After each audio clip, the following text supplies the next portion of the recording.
Yeah.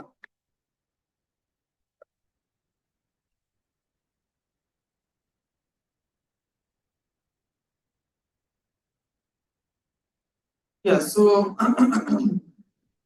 yeah.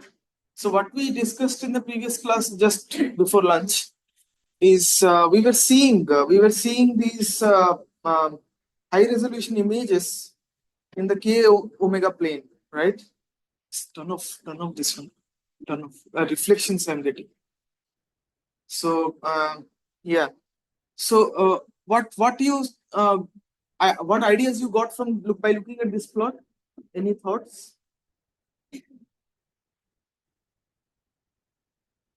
Any thoughts? Yeah, good. So did you get any thoughts? Like we saw, this is in the K omega plane. What are K and omega? K and omega are the two parameters present in your circle, sine circle map. Okay. So as you can see, like we have been marking, like it is spanning, it is a 1000 cross 1000 grid. And for each grid point, we are understanding what is the long-term evolution of the system. Okay. So here you can see if it is being colored black, it represents a or a periodic orbit regime. Okay. If it is colored otherwise, like if you see blue color to yellow color, so from blue color to yellow color, it is being scaled according to the value of a Lyapunov exponent. We'll discuss what Lyapunov exponents are and why they are so useful to us. So this is actually a Lyapunov diagram, Lyapunov color diagram. So such kind of two parameter diagram. On the x-axis, there is one parameter. On the y-axis, there is another parameter. Okay. If there are two parameters like this, and by varying both the parameters simultaneously, we are understanding what is the dynamics of the system. So therefore, these kind of pictures are actually known as parameter Lyapunov charts, or maybe even better, I will tell you, two parameter dynamical charts. These are referred to as two parameter dynamical charts. So it's a chart basically. Okay. By varying two parameters simultaneously, you are trying to understand what is the behavior of the system. Okay. And yeah, and what we do, I think, along these extreme curves, you are trying to plot the rotation number, right? Along, yes. So suppose along these lines, as you can observe, maybe this one will be bright. Yes. So you can see this curve here on red and this curve for the green one. Okay. So these two curves are some special curves known as the extreme curves. We will not go into detail. That is another research avenue. But I wanted to tell that there is some in some pattern, like there is some pattern in which the periodic orbits are arranged in the two-dimensional space. And you can see these extreme curves, they pierce or they intersect all of these periodic orbits. You can see it is intersecting here. And in between that also, you will see a lot of periodic orbits here. Even if you zoom in this area, you will see a lot of periodic orbits. Any area you zoom in, there will be infinitely many periodic orbits, okay, in that region. Zoom, zoom, zoom, and you will see the fractal patterns evolving again and again. But unfortunately, like it needs a lot of computation time. Like what Shweta was doing, I think taking 5 hours to generate this one plot. Okay, so but you can do intelligent coding. Like I wrote a code which I will show you very soon, but it takes around 1 minute. Okay, but not Lyapunov charts. These are Lyapunov diagrams, so obviously it will be time taking. You have to use clusters. Maybe we can think of if we can use DGX to make it faster. Okay, but anyway, so this is the idea of dynamical charts. Okay, and I will show you in subsequent classes that other mini project students, what they are doing is similar thing. They have a network, but this is very straightforward. They have a formula and they can just put it and compute it and all. But the other mini project students who are doing network theory analysis, they have to do it manually. Till now, no mathematical way has been found in the literature where they can automatically do this without any manual work. Okay. So, and I think some groups are trying to make it machine learning oriented also, like how to do this regime maps. Okay.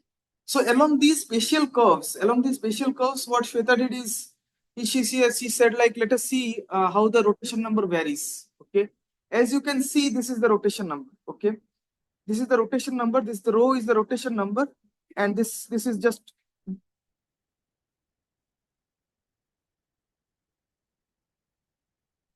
Okay, you have put k equals to 1. Yeah, okay. If k equals to 1, then you have this 0. So it is this line. Okay. It is this line. Along this line, I want to see how the rotation number varies. I can do that. Yes. So if you see, we get these kind of curves. Let me zoom here. If you see, you get these kind of curves. Okay. This is rho and this is omega. And you can see that the rotation number is 0 in the initial half. Then the rotation number increases. But then there is always a stair kind of behavior. There is some stairs upon which you can climb and walk for some time. Okay, and there is another stair, and the stair keep on increasing, sometime decreasing, increasing. Okay, but this staircase is something very famous. Okay, this staircase is known as Devil's staircase. Okay, this is known as the Devil's staircase. Do you understand why it is known as the Devil's staircase? Any ideas? Yes, it's known as Devil's staircase because if you zoom in this region, you will again see this exact copy. Okay. If you see, and again, if you zoom in this part, you will again see this exact copy. So it's a fractal. So Devil's staircase is a fractal, and why it is, so it's a staircase, that's for sure, but why it is termed as devil? Any ideas? Why it is known as a Devil's staircase? So what if you put an insect, okay, if you put an insect, okay, suppose you put an insect here and you asked that insect, like, yeah, you can just ask that insect, but he will not listen. But just ask that thing that you ask that insect to climb here. This is the destination. Okay.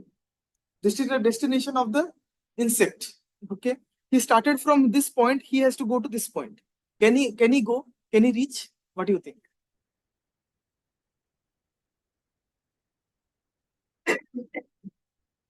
What do you think? Can he reach the destination?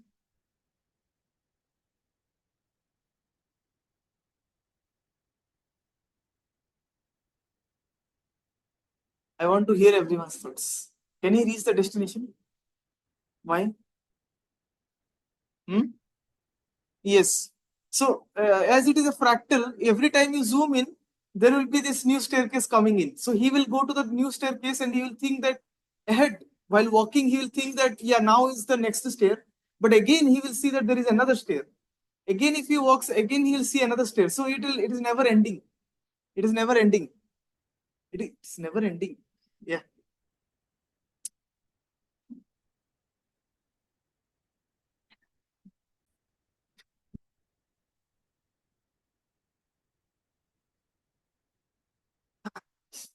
Okay, so so if an ant starts from this staircase, below staircase, and wants to go to the destination, he will never reach. He will never reach the destination. So therefore, it is a devil's way. Okay, so therefore, this is known as a devil's staircase. Okay, never you will reach the staircase. Never the ant will always start travel here. Then he will think that it is here. If you zoom in, it will be exactly again the staircase. So never ending, never ending. Okay. So this has been seen, this structure is Devil's staircase, and it is seen in almost every dynamical system. Any dynamical system you consider, you will see this Devil's staircase. So therefore, this is a general phenomenon. This is generic phenomenon. Not that it is not true that anywhere, any line you consider, yeah, maybe this line, I will get a Devil's staircase. No, won't. Along certain lines, along certain curves only you see this. Okay. Anyway, so this is just the idea. And I think this is your recent plot, isn't it? So here she has tried to do a lot of different extreme curves. Okay, so there are a lot of higher order extreme curves. Like you can see 1 plus 1 minus and all. And she has gone till 5. Okay. In 5 means F5 of that. Yes. So you can see to compute f5 plus 5 minus, you have to do something like 5 f5, composition 5 of those quantities, which is very hard because f is already having sign. If you take second composition, it will be sine of sine. If you take third composition, it will be sine of sine of sine. Okay, so you can see if it is fifth composition, how complicated it is. And but of course, you can do it numerically. That's the best part. You don't have to solve it analytically, but you can do it numerically. Okay, you can see that a lot of different curves, they make tangential contact with these white. So you see these white regions, right? They are something known as the superstable curves. Yes. So they are known as the superstable curves. So the why I'm saying all these new things now is because the 2D plot you are just seeing, the 2D plot you just saw here, has so much of detail into it. It is not that obvious, and lot of new things has to be brought onto surface, and it is still evolving. It's still evolving. Okay. So yeah, so that's the part I wanted to show you. So even then, I think yes. So this is exactly what we saw in the sine circle map. You can see this is the picture from the book. This is a periodic orbit. So you see this is K and omega plot. What exactly we have seen here, K and omega plot. Okay. And but here you see that this tongue has rotation number of P by Q, suppose, and this tongue has a rotation number of say P prime over Q prime. Okay, then there always exists another periodic orbit which is a sum of those two fractions. That means not sum of fractions, like it is a wrong way of doing math. It's a wrong way of doing math. What's the wrong way of doing math in childhood days when you have fractions? So 3 by 2 plus 5 by 6. What do? You take the common factor 3, and yes, 9 plus 5 is 14 by 6. So 2, 3 is 6 to 7, 7 by 3. Yes, like that we do. But here we will do wrong maths a bit. Okay, how we'll do the wrong maths? 3 by 2 plus 5 by 6. That should be equal to 3 plus 5 by 2 plus 6. Okay, so that's how these periods are organized. Huh? So that is like 8 by, oh no, 8 by 8. I did not plan to give this example. Maybe make it 50, 25, 25, 28 by 6, 28 by 3. So 3, 28 by 5. Okay, something like that. Yeah, we can't do this, but I am saying that in this rule, the periods are organized. So therefore, if you see a periodic orbit of rotation number P by Q, and on the other side you see the rotation number P prime by Q prime, then in between those two tongues, these are known as Arnold tongues. Okay, these are known as Arnold tongues. I told you, right? I think in the previous class, Arnold tongues. No, I did not tell right. These are Arnold tongues. Okay, you see these tongues. Why it is known as Arnold tongues? It kind of represents tongue of Arnold. Okay, like Arnold found this, so based on his, it is named as Arnold tongues. So basically, in nonlinear dynamics, you will see very funny names, and these are two of the names: Devil staircase, then Arnold tongues. Okay, and sometimes you will also these guys. Maybe I'll show you. I think this is the right time to tell about that. Maybe yes. See this guy. See this guy. If you see this guy, okay, it is a very nice structure, isn't it? Does this resemble something to you? Does this resemble something to you? I think this resembles shrimp. Shrimp, you eat shrimp. Shrimp. Prawns, prawns. Prawns. So therefore, Jason Gallus, he's a professor, Jason Gallus, J.C. Gallus. So he named this as shrimp. He passed away in 2021. He's a professor in Brazil, but he passed in 2021. But he had a legacy of lot of his works on this. He spent his whole career, his whole life in devoting to this two-dimensional parameter plot. it is so rich. The two-dimensional parameter scan, this plot is so rich that he can spend around 40 years of his academic career in also supervising PhD students, postdocs, new faculties also. So he spent his entire career looking into this. So if someone is interested, I suggest you note down this name and try to search his articles. Okay, it's remarkable how he has done, how he thought of doing such innovative work based on only these two parameters. Okay, so that's quite interesting. And he named it shrimp because these are the head of the shrimp, these are the hands of the shrimp. Okay, and this is the body of the shrimp. Sounds good. Okay, so like that. Okay, so therefore, yeah. So therefore, these are known as Arnold tongs. Okay, these are Arnold tongs.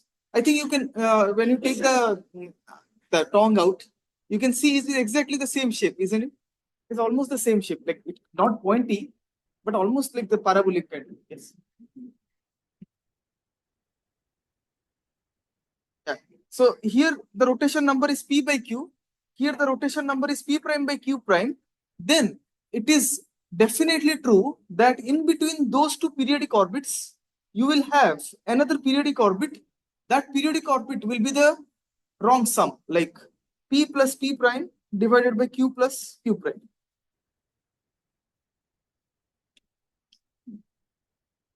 P plus p prime divided by q plus q prime. That's exactly what I told you in the previous case. I was showing you a lot of examples. Okay. So can you tell me, in between this and this, there will be another tong? There will be another tong, which has p plus p prime divided q plus q plus q prime. Okay. So like this, and you can, what other observation can you see? What other observation can you see? If suppose this is period 3 orbit, this is period 4 orbit, then this should be period 7. 3 plus 4 equal to 7. And period 3 orbit is a bit wider. Period 4 is less wider than the period 3, and period 7 is even less wider than period 4. So when the period increases, the size of the Arnold tong decreases. Okay, that's especially true in this case also. In this case also, you can see that this is period 1 orbit. This is a period 1 orbit.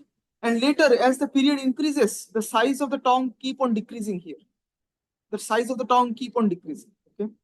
So if you see some bigger region, then you can clearly indicate that this is a low period orbit. So this is a tong, isn't it? This is a tong, right? This guy is a tong. Yes, this is a tong. But this is such a big tong, right? Such a big tong. Okay. So that big tong has to be low period because it is a big tong. Till now, we have not seen any phenomena where there are high periodic orbits and the tong is large. For higher periodic orbits, the tong is small. For less period, the tong is big. Okay, it's inversely proportional. Inversely proportional. So, and moreover, like I think, yes, I think I should tell, yeah, exactly this one. You can see this is the Farey tree construction. Okay, in between 0 and 1. So you take 0 by 1, 1 by 1. Okay, the two rational numbers, start with them. Then keep on adding using the Farey rule. What you do? 0 by 1 plus 1 over 1. So it should be 1 over 2 that you see here. All right. And if you have 1 over 2 and 0 by 1, so you have 0 by 1 plus 1 over 2. So it should be 1 over 3, which you exactly see here. So like that, you keep on going upwards, you will generate all these Farey trees, Okay. So this is how periodic orbits are arranged in the two parameter charts for any dynamical system. Which is quite remarkable. Like any nonlinear chaotic dynamics you take, they're all arranged in this pattern, which is strikingly beautiful because at least you could, your mind should say that for a different map, the pattern should be different. But no, in any map you take, you will see this Farey sequence. Any map you take, you will definitely see this Farey sequence. Okay, maybe it not starts from 0 by 1 to 1 by 1. Maybe it will start from this. Maybe it'll start from this. This will be the starting point. Okay. The starting level may be different in different chaotic maps, but generally it will follow this rule. Okay, so this is known as the Farey tree. The tree you construct from this is known as a Farey tree. Okay, this is another nice name we learned today. Okay, Farey tree, Arnold Toms, Devil staircase. Okay, so quite interesting. Yeah, I had saved this also. I think, yeah, I had saved this. You can see exactly the same thing what she got. Okay, so you have this winding number and you have this frequency ratio. Okay, so using these for k equals to 1, I think exactly what we got, is it? So for k equals to 1, you can see this is red, this is black, sorry, 0 value, then slowly it is increasing. Then you see these stairs. You see these tiny, tiny stairs, tiny, tiny stairs. And if you zoom in this area, it will exactly look like another staircase, another staircase. Okay, fine. So these are some of the things. And mainly, like you also see this, chaotic dynamics in the one parameter plot. Is this a one parameter bifurcation diagram? This is a one parameter bifurcation diagram, isn't it? What you do, you plot the angle theta n. You already know theta n will be between 0 and 1 because it is normalized. 0 to 2 pi is normalized to 0 to 1. Do you remember? Yes, 0 to 2 pi was normalized by 2 pi to make it 0 to 1. Therefore, theta n is varying from 0 to 1. Okay. And this is the parameter k, the frequency parameter, the nonlinearity parameter, and is going from 0.5 to 5.5. You can see that initial values, what is this corresponds to? This one? Anyone? Huh? Yes, what is period 1 orbit known as? Yes, fixed point. Why no one is answering? This you should know by now. We are almost towards the end. You should know that the one line only you are seeing. That means for every parameter, you have only 1 point. Isn't it? For every parameter, take any parameter, this parameter, you have only 1 point. What does it mean to have 1 point? If you have 1 point, that means that you are only fixed there. You are not going anywhere else. That's a fixed point. It is not that hard, isn't it? Then what happens here? Here, this is period 2 orbit. Period 2 orbit. So you went from period 1 orbit or a fixed point. So fixed point is also known as a period 1 orbit. It is also a fixed point. Same name. Okay. It is going to period 2. That means it is a period doubling bifurcation happening. So here it is a period doubling bifurcation. Period doubling. Okay. Then what happens here again? Another period doubling. So on till you get to what is this region? Yeah, that everyone knows. That's the I am happy now. That's the essence of the course. Okay. So this is the chaos. This is the chaos. Okay. And something, if you want to know more, I will tell you that this is another dynamical phenomena. Like if you plot at this parameter point, how many these you will see some disjoint chaotic attractors. This is one chaotic attractor. This is one chaotic attractor. One chaotic attractor. This is second chaotic attractor. This is third chaotic attractor. Okay. You can see why I am naming this like this, because you can see there is gap. There is some gap here, isn't it? There is some gap here. So if there is a gap between them, that means if you plot it, they will have some separation in between. There should be some distance in between them. Got the idea? Because there is a tiny gap here. What happens after this tiny gap? As you see, the distance keep on decreasing and they merge here. They merge here, isn't it? Are you able to see it? These three attractor merge here and they become a totally full attractor here. That means this totally engulfs and makes into one. Okay. Such kind of transition. Previously, it was something like this, chaotic attractor. Chaotic attractor will not look like circles, but yeah, something like this. And they form a big circle. It is like they are merging to each other. They are merging with each other. Okay. So this is known as something, it's a new phenomena, something known as attractor merging. Okay, attractor merging. It's a bit more involved concept. This happens due to an invisible guy. There is an invisible guy, and you can see that such kind of things happen, like such kind of things happen due to the presence of saddle periodic orbits. Okay, this is out of the domain, like too detailed we will not touch, but they happen due to someone who is invisible. That invisible is the dark energy. He is trying to catch all the chaotic attractors and try to merge them together. Okay? So it is known as attractor merging crisis. Those who are interested can Google it. Okay, Google it. Very few literature exists. Okay, not many show it, but yeah, that is interesting. Yeah, that is interesting. Maybe I can show you one example later. But yeah, so you can see that the chaotic property still persist. Chaotic property still persist in the sine circle map. Okay, this is another bifurcation diagram where you see that here it is chaos, isn't it? Here it is chaos. How many of you agree? This is chaos. This part here. How many of you think it is chaos?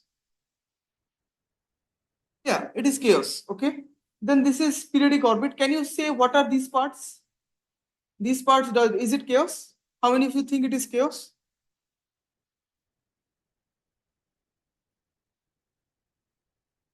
How many of you think it is still chaos? Exactly. Exactly. It is not chaos. Okay. Why it is not chaos? That's the most important part. Okay. So, but because you said it chaos, because this part of the figure is a bit similar to this disturbance. The mess you see here is almost equal to the mess you see here. But still, here it is chaos, but this guy is quasi-periodic. Okay. Why? By visual you cannot see it. By visual you cannot see it. But if you look closely, let me erase all this. If you look closely, you can see that there is some pattern here. There is some pattern here. There is some kind of pattern. Like you can see these white globules in between, but you don't see that here. Don't see that here in this region. Okay, that's a very sharp observation you need to make. But there is something which comes to our rescue to help us distinguish between the chaotic orbit and the quasi-periodic orbit, because they are almost similar looking in the bifurcation diagram. Therefore, scientists got very confused and they said we need to invent something new, and they came up with a characterization. They came up with a characterization, and that characterization is known as the Lyapunov exponent. That characteristic is known as the Lyapunov exponent. Okay, the Lyapunov number of Lyapunov exponent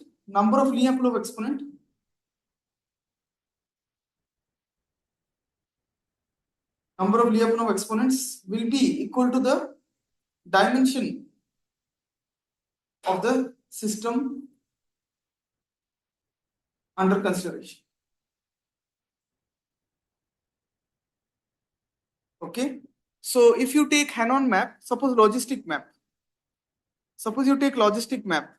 What is the dimension of the logistic map? What's the dimension of the logistic map? 1, because only. So how many Lyapunov exponents should it have? How many Lyapunov exponents should it have? 1. So number. Take the Hannon map. What is the dimension of the Hannon map? Dimension x and y, isn't it? So how many Lyapunov exponent it will have? 2 Lyapunov exponent. Le1, Le2. 2 Lyapunov exponent. Okay. Similarly, if you go to some 3D map, some 3-dimensional map, dimension is 3, and it will have 3 Lyapunov exponent. Le1, Le2, Le3. Okay. But now all these LEs are there. How we can characterize? Very confusing. Okay, it is very confusing. So there are some rules. Okay, there are some like facts actually. If at least one Lyapunov exponent is positive, if at least one Lyapunov exponent is positive, implies chaos. Okay, if at least one Lyapunov exponent is positive, it implies chaos. Okay. So you can see that, yes, that is the case. And if at least one Lyapunov exponent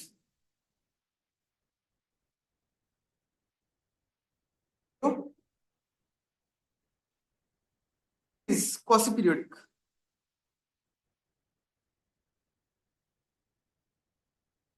Okay,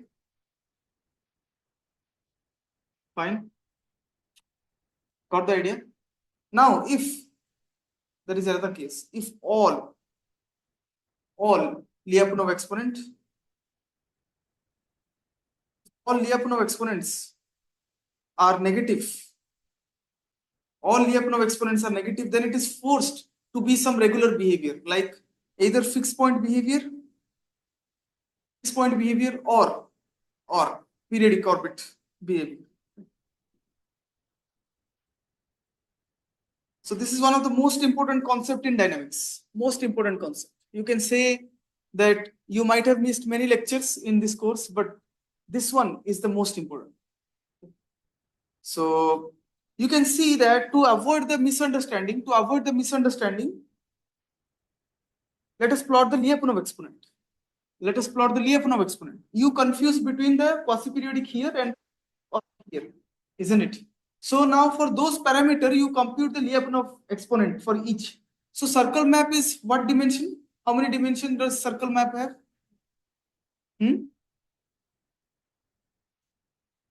How many dimension circle map have? Huh? Tell confidently. Let it be round. Finish. One. Circle map is one dimensional. Yes. So how many Lyapunov exponent will it have? How many Lyapunov exponent will it have? Yes, one Lyapunov exponent. So therefore, you have only one point. So for each parameter, you have 1 point. So can you see the k parameter is going from 0 to 5? That's the same being here, 0 to 5. Oh no. That's the same being here. Okay. And can you see, maybe I'll bring these two together. Yes. Can you see that the Lyapunov exponent here is positive? Which is the zero line? Let us plot the zero line. Where is the zero line?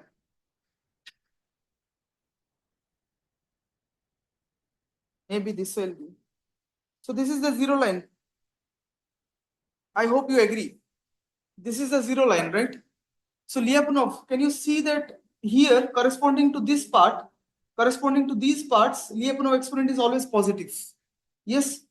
And when there is a period doubling bifurcation, it is bifurcating, you see it is touching 0. So sometimes when Lyapunov exponent touches the 0 and comes back again, just at one point, that should give you an indication that there is some kind of bifurcation happening. Okay. So you see that this one line got into period doubling, right? Now check this exact point here. Check this exact point here. At that point only, it got a kink. At that point only, it got a kink. So let me draw this one. Yeah, you see that it got a kink here. Okay. Now where again you see the kink? Can anyone tell me where again you see the kink? Some point here. Does this give you another kink? This gives you another kink. Okay. Now let us see what does this mean. Just randomly, blindly draw a line above and see that it is okay. And another kink. Just plot that line again. And you see this is another period doubling here. Okay. So you can see that whenever there is a bifurcation, Lyapunov exponent touches this zero line and comes back. So this is a very nice phenomena, like the researchers they see. Like for me, for example, I want to study bifurcation every time. So I just see this Lyapunov exponent touching that axis coming down. Then without even looking into the bifurcation diagram, I can see that there has been a bifurcation. So this kind of behavior is an indicative of bifurcation. Okay. So now you know, now you see, now what happened to these guys? You see the Lyapunov exponent has been negative here because of this periodic orbit. Because this is a periodic orbit, right? Got the idea? Now let us come to the case where most of you got confused, the quasi-periodic and chaotic. Let us see this region. What kind of region is this? Can you tell me what is the Lyapunov exponent for this region? Almost 0, right? So if it is almost 0, I told you here, if at least one Lyapunov exponent is 0, it is quasi-periodic. Okay, so therefore it is quasi-periodic. And in circle map, it has only one Lyapunov exponent. It doesn't have his friend so that which can go positive and become chaotic. Okay, it has only one Lyapunov exponent. Due to that only, either it is periodic, chaotic, or quasi-periodic. So we will learn more into this Lyapunov exponent. Okay, so this is don't worry about it. This is the circle map function. Yes, yeah. I think this is a very nice application. Very nice application. Huh? Huh?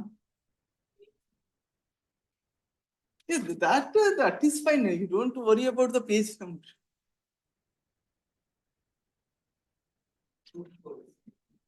Huh?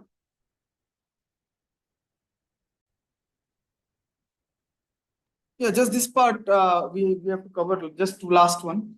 So many researchers thought that the circle map, the sine circle map is just a mathematical equation and is very abstract and not many people will be using it and all.